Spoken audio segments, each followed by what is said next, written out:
Welcome to the BulletHole podcast. I'm Lyle Cadell, the media manager here at the BulletHole, and we are always either brought to you by Custom Built Firearms Manufacturing, which today we'll put a plug in for. We have a whole lot of ARs, and we have about 6 or 7 dealers across Kansas and Missouri at this point in time, and we're growing. And if you want to become a dealer, by the way, and you're watching this on YouTube or listen to it via podcast, give us a call. But we have a full line of ARs, and we stay in pretty busy these days. So anyhow, but that's Custom Built for Life, Custom Built Firearms Manufacturing. Anyhow, to the subject today, we have with us Merle Edington, and Merle, around here, he's known, but you got a lot of hardware on your walls, I imagine, in the competition realms. Tell us a little bit about yourself and how things started out, and we'll just kind of go from there. Sure. So I'm originally from Southern Oregon and grew up, in the outdoors. My dad was an avid fisherman and hunter, and so like a lot of kids, that was the way that my family went, and so that was a great introduction to firearms and everything outdoors. Quite honestly. I went in the military when I was 17. Oh wow! And straight out of high school, and spent a couple years in Germany, came back to the States. But then when I really wanted to start exploring competitive shooting, I went back to Germany. I was stationed in the Berlin Brigade, so when the wall was up and all that kind of thing, important piece of history. And we had a local club there where we did some pistol matches as well as some rifle stuff, and we had a lot of local Germans that competed with us, etc. And action pistol, or IPSC, USPSA, was relatively new over there then, and saw some of it. I'd watch it on films and things like that, and I thought, man, that is really cool. And I PCS'd or moved back to the U.S. I went to South Carolina. Okay. And we had a local indoor range, just like the BulletHole, right down the street from my house. And went by there, got to know the owner a little bit, and he was willing to work with me and give me a place to practice.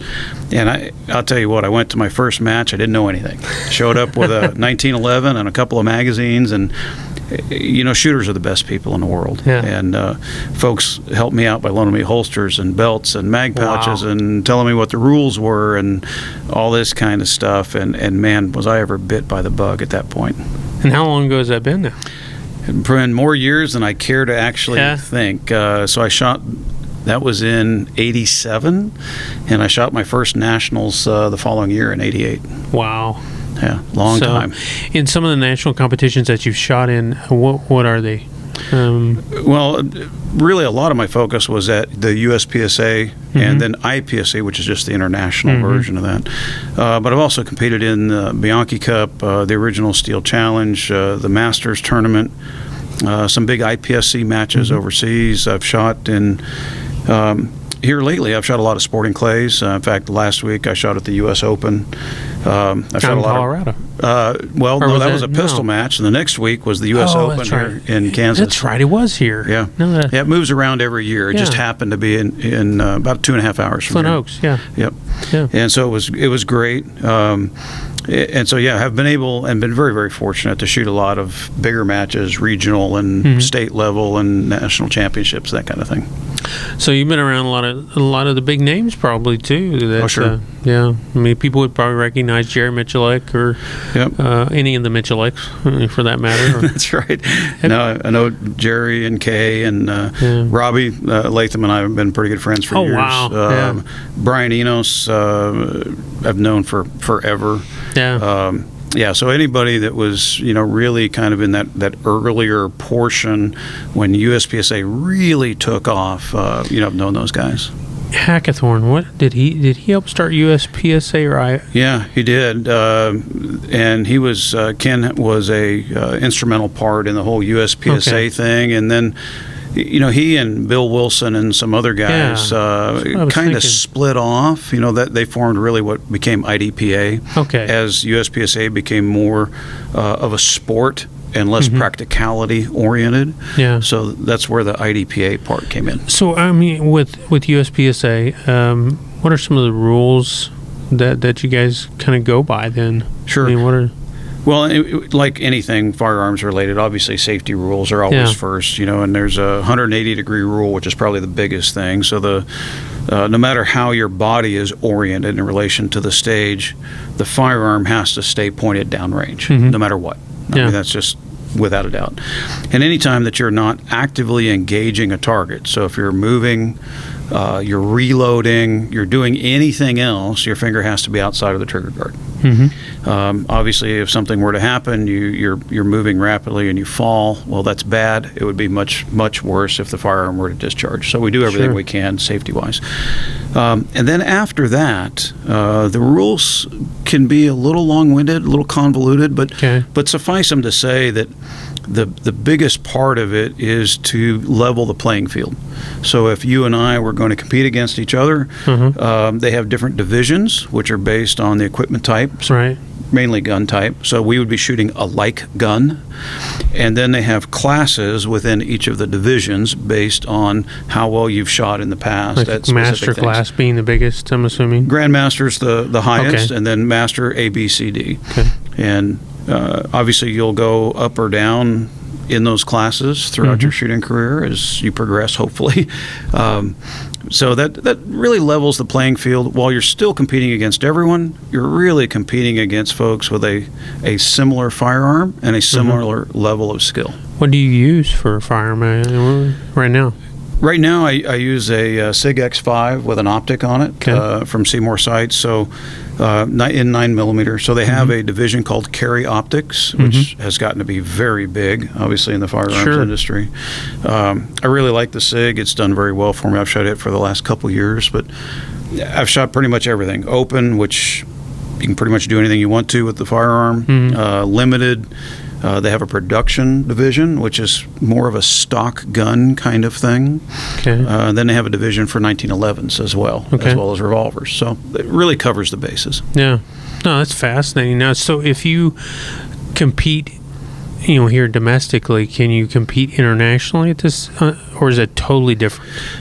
Some of the rules are a little bit different. They started out the same, and then they've morphed over time. You would need to understand what the international rules are if you went to an international level of match. For instance, in the mid-'90s, I shot in Sweden for the international championships. So you need to understand what those rules are. So there are some nuances, there's some differences in them, but the overarching rules are much the same. So, and then you said you're really into clays now. I shoot a lot of sporting clays, 12 or 20? Or 28? I shoot 12 gauge in all the big events, or I call it big gun events, and then I shoot a 28 gauge quite a bit.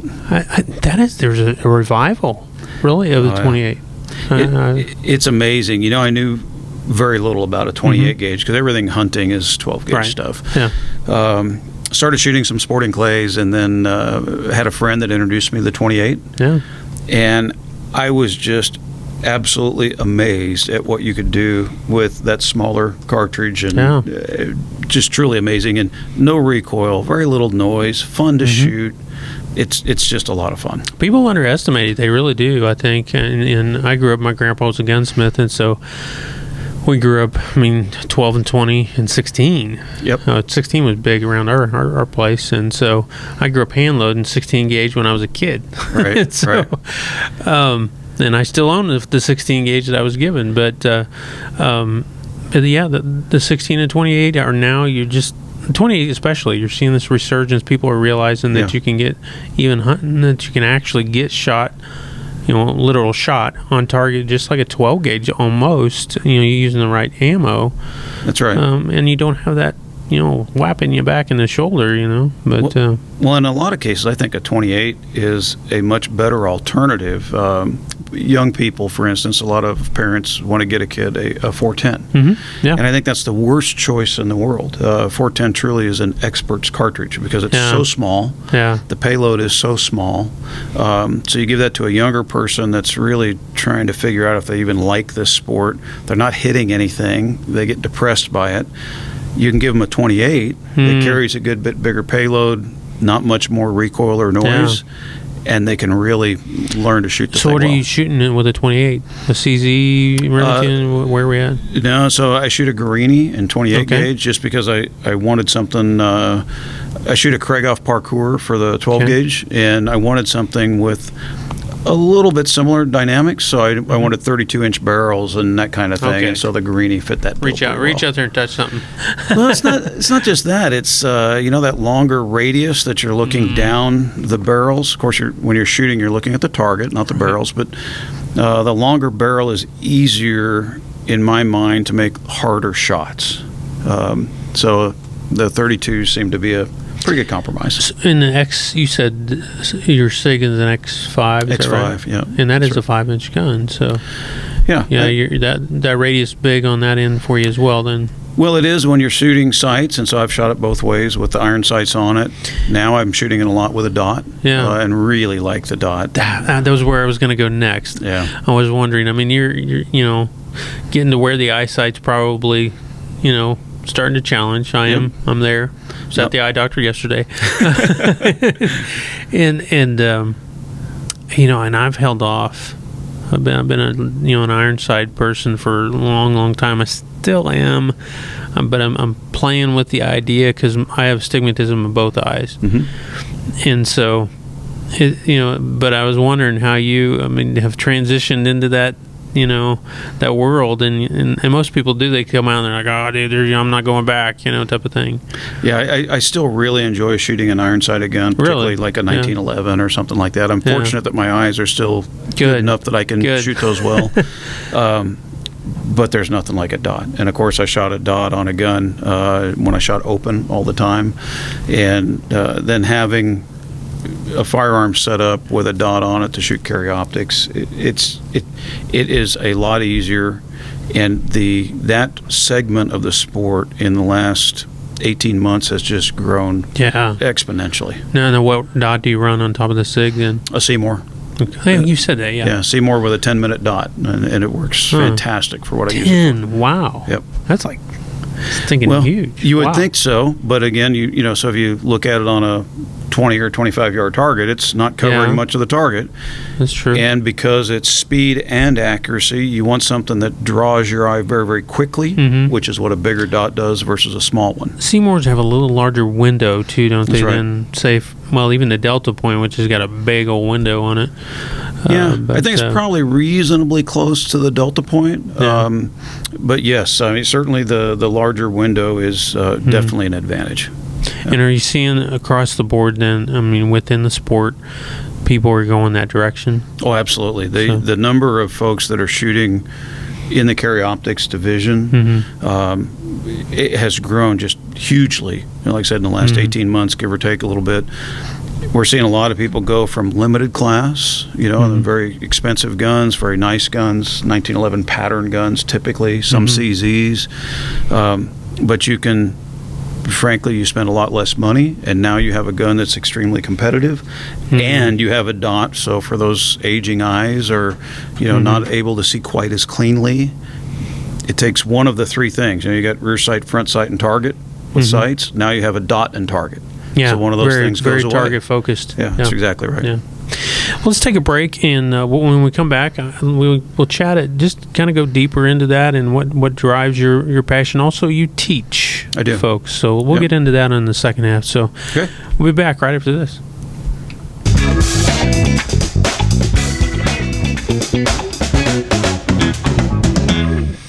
Welcome back to the BulletHole Podcast. Again, I'm Lyle Cadell, the media manager here at the BulletHole, and we're sitting here with Merle Edington, and we've been talking about competition shooting, and a lot of folks kind of mark that out. We talked in depth about your gear and not in depth, but somewhat about your gear and stuff. Sure. And I think some folks mark it out. Well, it's a game. It's a game. Boof. Type of thing. I want is there a a crossover between competition and carry for you, or is it just the game? Yeah, that's a great question. My background's a little different because I did spend 20 years in the Army, and 10 of that was as a Special Forces weapons sergeant, and so I have a lot of that background as well. And yes, USPSA is a sport. There's no two ways around it. It's not meant to be a tactical kind of thing. Mm-hmm. Having said that, the skills that you learn in a fast-paced environment like a USPSA type of match, mm-hmm. and the amount of pressure that you're dealing with, while nothing like real life, it's as close as you're going to get till somebody's shooting at you, and hopefully we can avoid that. But the skills that you gain by being able to rapidly engage a target, by the ability to manipulate a firearm under pressure, mm-hmm. load, reload, engage multiple targets, multiple shots on targets, all those kinds of things are extremely transferable. Yes. I mean, you guys deal with A, B, and C zone type stuff. That's so, right. For anybody that's wondering what A, B, and C zone is, if you go, you look at a competition target, the A zone is approximately, what is it, about 6 by 12? Yeah, area. And you go to the B, and the C, and the D zone in the thoracic area. So you want to get it in the middle, we'll put it that way. That's right. Yeah, and and that's one of the important aspects of it. Is it's not just points, so it's not bullseye type mm-hmm. of shooting, but it's not pure speed either, because we take the points you shoot on the target divided by your time. That's what I was going to ask. Yeah, see how you guys did that. Okay. And so you have to learn to kind of dance down that edge of not only am I very fast, mm-hmm. And economy of motion, etc., but I'm also able to shoot very accurately at the same time. So the vast majority of my shots are in the A zone. And for a high level competitive shooter, you need to have somewhere 92 to 94% of your shots need to be in the A zone. Yeah. Wow. And so you're shooting very well and very, very quickly, right? Wow. And those are obviously transferable skills. How do you, especially with the ammo apocalypse type of thing going on, how do you practice for that personally? Yeah, well, like most competitive shooters, I'm a reloader, so I have a couple Dillon presses set up, and I always have a pretty fair amount of reloading supplies all the time. One of my main sponsors is Blue Bullets, so they take good care of me, making sure I have bullets, and then obviously, powder and primers. Primers being the hardest thing to get right now. Golly. But having said all that, there's still an awful lot that you can do through dry fire, through just manipulation of the firearm, going through the motions and doing dry practice sessions. Yeah. And then I think even more important is the quality of practice, not the quantity. Okay. And that's where a lot of people struggle, quite frankly. They have 150 rounds or 200 rounds or something, and I'm going to go to the range and practice. Mm-hmm. Well, they go to the range and they continue to do the exact same things they've always done, which means you don't get any better. Good. Until somebody says, hey, this is what you need to work on, and here's what you need specifically to do, and the technique you need to use, you're just going to continue doing the exact same things and hoping for a different outcome. And that is called insanity. That's right. So now when you do your dry fire, it was what is the guy that's based out of Vegas, I think? Is it JJ? JJ Ricazza? Yeah. He said he spends like an hour and a half a day. Yeah, that's way more than I can do. I don't have the mental patience for that.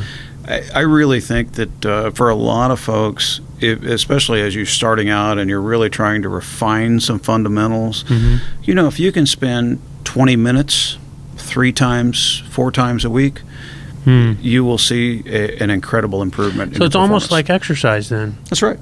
Exactly right. So, and that's what I tell people is, I'm busy. I have life and I have work and I have family, and I get it. We all do. Yeah.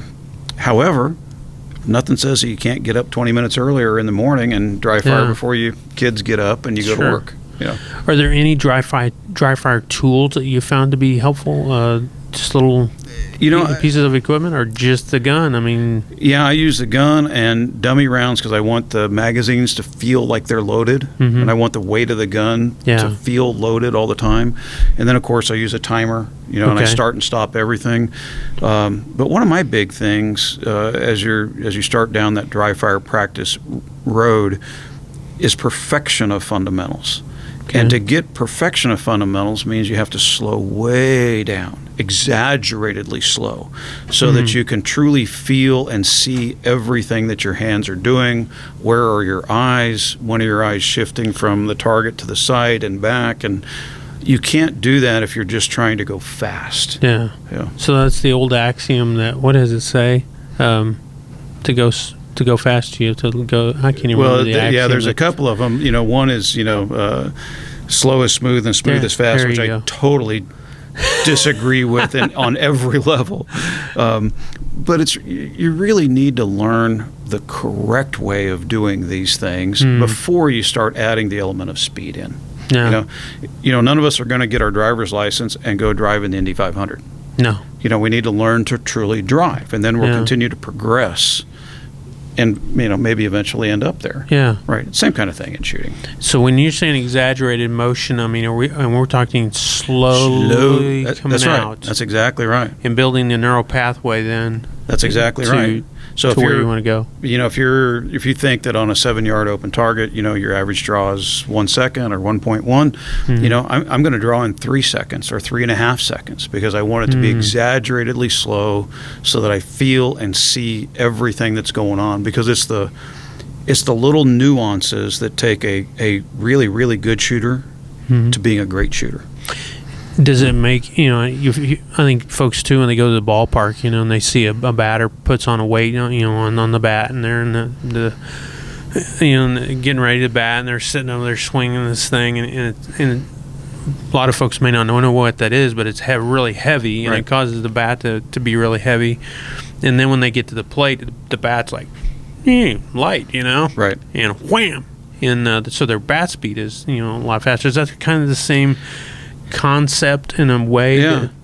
But to me, that's in the practice piece, not in the dry fire piece. Okay. So, and I think your practice regimen has to be set up so that you're working on very specific things at specific times of the year, getting ready for a major match or the Nationals or something.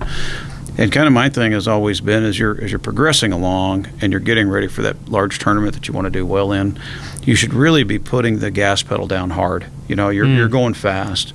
You're willing to sacrifice some of the A-zone hits for C-zone hits.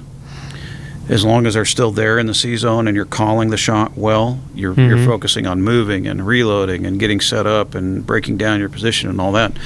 And then as you get closer and closer to that match, you back off the gas just a little bit, so that if your speed in practice truly is at 99%, I want to go to the major match and I want my speed to be at 96%, but those C-zone hits become A-zone hits now.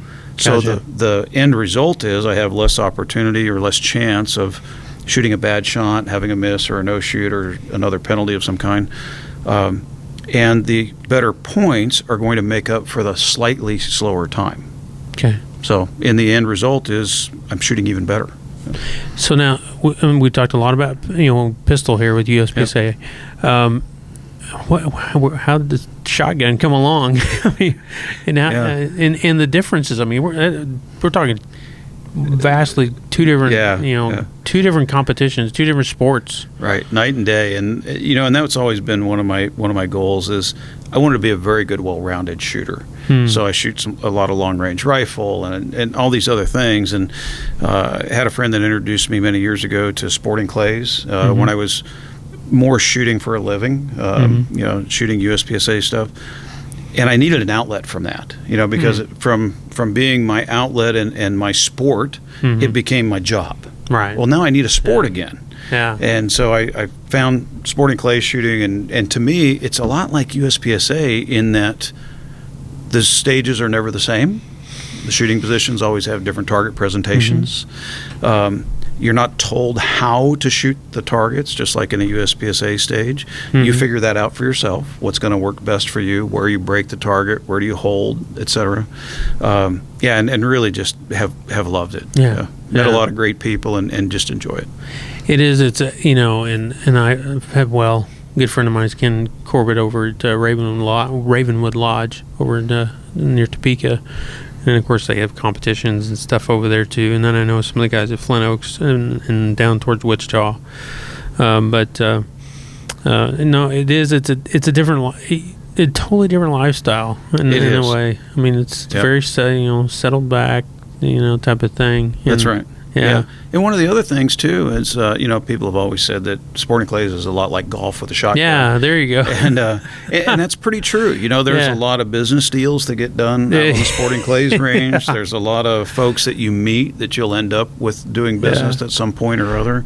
And you don't, at a point in USPSA, it's tough to compete with guys that are 25 years old as you get older and older. You lose a step. That's just part of nature. You're not quite as fast as you once were. Maybe your eyesight's not quite as good. Yeah.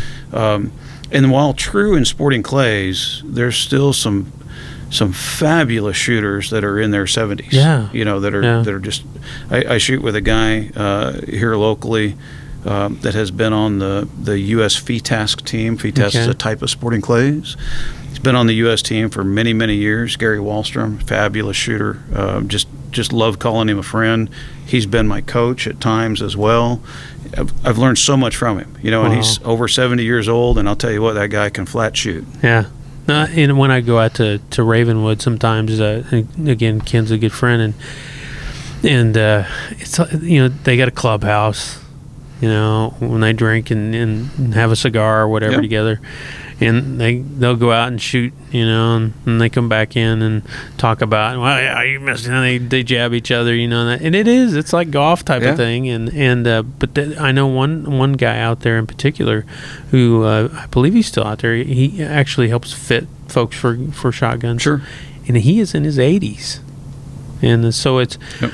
And it is interesting how it can go from young people, in the shooting clay sports, all the way up to 80 years old. Yeah, one of the best shooters right now is a 17-year-old young man from Tennessee. He's kind of taken the place by storm in the last year or so. And then you have folks well into their 70s and 80s that are still extremely competitive. What was the guy that shot for Winchester? He passed away here. Tom. Oh, Tom Knapp. Yes. I always enjoyed watching his videos, man. You're just sitting there in awe of this guy going, what in the world? Holy cow. I was fortunate enough to see him shoot a couple of demos a couple different times. Great guy, too. Yeah. I didn't know him well, but just knew him enough to say hello. And certainly what he could do with a shotgun was not only entertaining, but it's really eye-opening. Yeah. It's cool to me. That's right. It's very fascinating. So as far as teaching goes, you teach folks for pistol competition. That's right. And then also for shotgun then too, if they want to get into shooting sporting clays. Yeah, absolutely. And on the pistol side, I do work with some law enforcement folks and some other folks that are more interested in real life kind of thing, because again, there's a lot of crossover and that kind of thing. But I do a lot of work with folks that want to get into the competitive realm, and we have our matches here at the BulletHole on Friday nights. It's a great way for folks to come in and get introduced to the sport, and then they figure out if it's them and do they want to continue on, or at what level are they interested. And then the sporting clays has a very regimented way of becoming an instructor. So NSCA, the Sporting Clays Association, has classes that you have to attend and tests you have to take and all this to become a certified instructor, which is, I think, a fantastic program. So I did that a couple years ago, I guess 3 years ago now, and have started the last couple years doing one-on-one instruction, mostly out at Powder Creek, here in town. And a lot of newer same kind of thing. Newer shooters that come out, they shoot sporting clays once, or they shoot skeet or trap, and are like, this is a lot of fun, but it'd be more fun if I break more targets. So. Teach me. Yeah, well, that's how we all learn. So, How do people get a hold of you then? If they wanted to get a hold of you. I've got a website. It's shootingsolutionsllc.com. That's probably the easiest way to get me, because my phone number's on there, email address, all that kind of thing. And then if I have upcoming competitive classes, so group classes, then we put those on there as well. You are teaching some here, or have you? We've taught the introduction to competitive shooting here, which is typically a half a day kind of thing. Brand new shooters, we bring them in. Kind of give them the rules and just kind of get their feet wet the first time. Get the heebie-jeebies out of the way. But then I do a lot of classes out at Mill Creek. I've got one, I think, July 11th. That is I call it a phase 1 class. So it's for about anybody, quite honestly. Mm-hmm. But we really focus on 100% correct fundamentals. It's all day. It's going to be a long, hot day, but it's a lot of fun. Yeah. You shoot a lot. And I tell everybody, people talk about, well, it's expensive to go to a class, or I don't know if I want to spend the money or the ammo or whatever. Mm-hmm. So, you can keep going to the range and doing the same things. You're going to end up with the same result. Yeah. And my rule for the class has always been you pay for the class after the class is over, and only if you feel you got more than your money's worth. I'll be doggone. Yeah. Pretty simple. Yeah. I can't think of a way I can make it any better. Yeah. Yeah. Will you do a one-on-one with somebody too? Absolutely. I do a fair amount of one-on-one stuff. Okay. when we really identify somebody that is not going to benefit as much from the group lesson, Mm-hmm. and then we start doing it. Typically, I do it in 2-hour blocks. Okay. That seems to work out pretty well. Yeah. Good deal. No, I mean it's fascinating. I've not really gotten into the shooting sport part of it as much, and I've always been a recreational shooter, and then I do a lot of hunting all my life, have been. But Sure. no, I mean it fascinates me, from an outsider's perspective to learn and to see the passion. I know Greg and others around here. I mean, and I've been down on Friday nights, and just kind of watched. And you can come in, by the way, on Friday nights. I don't think you guys are going to push anybody out. No, as long as you have your eyes and ears on, by the way. That's right. And just watch. Maybe you don't want to shoot, and you're like, yeah, that just scares the living jeebies out of me because those dudes are really good, and yeah, I think I'll just stand back here and watch. Friday nights, it's what is it, the BulletHole? What is it? BulletHole Practical Shooters. Yeah, there we go. The BulletHole Practical Shooters. Starts at 6. 6:30 we actually start shooting, so we always tell Yeah. people, if you can be here 6, at the latest 6:15. The first night in particular that you come down, we really urge you to be here about 6 because we give you a personal safety briefing, and then we'll take you out and walk you through the stages. So you get some one-on-one help, that first night to get over that Gotcha. angst, Yeah. that you're going to have as a new competitor. So if you want to come in and check it out for the first time, or maybe a couple times, or whatever it needs to be, Merle will be there, and then Greg and Mike. Mike Hackemeier's going to be there, and lots of good folks. Yeah, help out. And that's the one thing that every time I went down there, and I know many of you guys personally, but I know others that have gone down too, and are looking into it. They come away going, man, I mean, they were like really nice dudes. I mean, and it isn't a, hey, who's that guy? Huh? Type of thing. Rather, it's, hey, man, come on, and it's very welcoming, and I think that's really, really good. And the shooting sports, you said that earlier. The shooting sports, you'll find friendly people.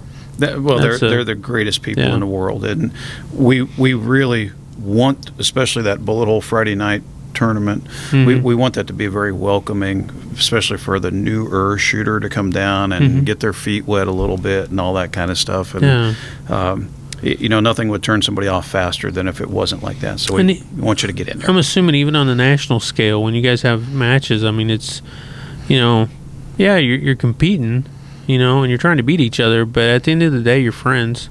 Well, that's exactly right. You are, and some of my, my best friends I've met through shooting or on the outskirts of shooting.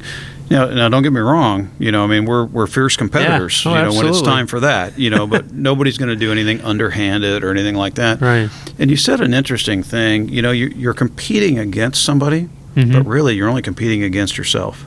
I can't impact your score. All I can do is impact my score. It's true. So as long as I can shoot within my ability and do well, then you're going to do the best you can, and I hope you come in second. Yeah, that's good. Very good. That's the way it is. So we just want to shoot for ourselves, But absolutely, you're going to, after Friday nights, we shoot the match, and we typically go out somewhere and get some Mexican food or something like that. And I always say we do the what if scoring. Yeah. So that's a good time. It always is. Well, it's been excellent just to get in and sit down and talk with Absolutely. you. I've enjoyed it. Yeah, absolutely. Good And stuff. We'll have to, maybe we'll get some other guys and we'll talk, have the round table here of the nights. I don't know. There you go. Yeah. So, there's some great folks out there that certainly are welcoming to anybody that comes in and wants to shoot, and would love to get more folks involved. That's what it's all about. And it's shootingsolutionsllc.com. That's right. Okay, so if you want to get a hold of Merle and you want to get some one-on-one time or class time, or whether it's be on the pistol or on the shotgun, make sure you get a hold of him. And always check us out. We got stuff going on too here for different classes and stuff. Check us out at BulletHole.com. Down at the bottom of the page, you'll find our training and classes schedule. If you click on the link, anyhow. But otherwise, you can buy all the goodies on the website too. No, appreciate it so much, Merle. Well, thanks for having me. Thanks for being on. And until next time, y'all, as it says on our sign back here, protect, compete, and learn right here at the Bullet Hole. So take care. Be safe. We'll talk to you later.